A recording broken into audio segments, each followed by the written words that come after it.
161 pamoka – sudėtinių prijungiamųjų sakinių sandara ir skyryba. Jau minėjau, kad sudėtiniai prijungiamieji sakiniai yra sudaryti iš pagrindinio sakinio ir šalutinio sakinio. Iš pagrindinio sakinio visada kyla klausimas šalutiniam sakiniui. Šalutinis sakinys pradžioje visada turi jungtuką. Štai šiuo atveju galiu parodyti. Ir šalutinis sakinys dar yra skirstomas į rūšis, tai būtent veiksnio, tarinio, papildinio, pažyminio ar aplinkybių šalutinis sakinys. Pagal tai, kur yra šalutinis sakinys pagrindinio sakinio atžvilgiu, yra skiriamos trys atvejai tokie, trys rūšis, kaipgi gali išsidėstyti šalutiniai sakiniai. Pirmas atvejis tai būtų, kai pirmiausia pasakomas pagrindinis sakinys, po to šalutinis sakinys. Pavyzdžiui, aš tik pilkas paukštis, kuris dainuoja. Koks pilkas paukštis aš esu? Iš pagrindinio klausimo keliu klausimą. Kuris dainuoja? Šalutinis sakinys. Jeigu reikėtų nubrėžti schemą, tai ji būtų tokia: pagrindinis sakinys, kablelis, šalutinio sakinio jungtukas ir šalutinis papildinio sakinys. Kaip matote, šalutinis sakinys visada prasideda jungtuku. Šiuo atveju net ir padėtų jį atpažinti tą šalutinį sakinį jungtukas.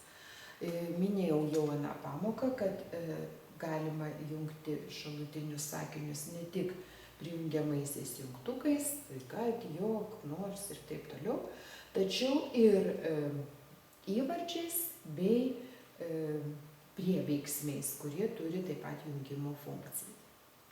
Antrasis atvejis, kai šalutinis sakinys yra sakinio pradžioje, o po to rašomas pagrindinis sakinys. Kas meluoja, tas ir vagia. Šiuo atveju sakinys yra sudėtingesnis, nes yra su dviem jungtukais, tai yra vadinamieji atliepiamieji jungtukai, kas tas, ar ne? Ir šiuo atveju tiesiog mes ieškokime, kur yra teiginys. Tas ir vagia, štai yra teiginys. O kas tas vagia? Būtinai, matote, paklausiau tą žodį tas, nes jeigu klausiu, kas vagia, atsakysite tas ir nieko nebeišeis. Taigi, kas tas vagia? Kas meluoja?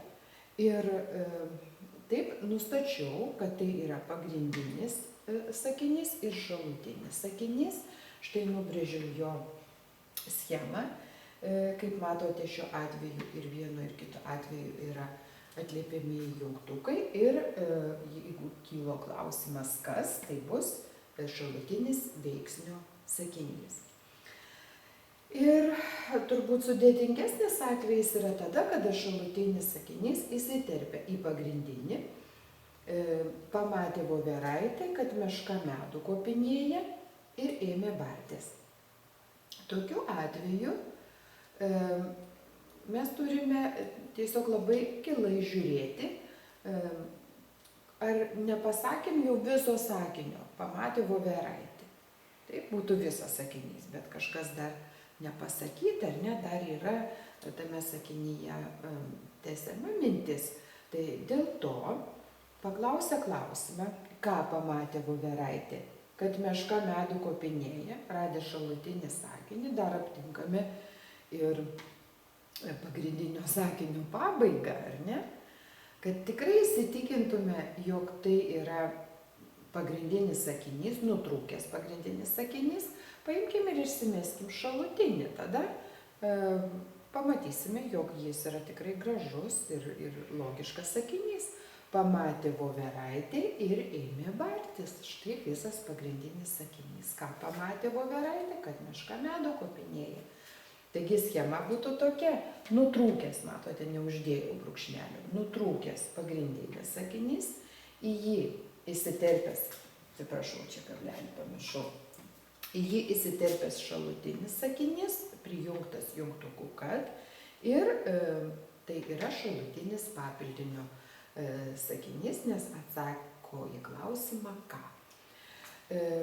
Ir pabaigai norėčiau akcentuoti, kad visi šalutiniai sakiniai be jungtukų dar ir skiriami būtinai kableliais, kaip matote.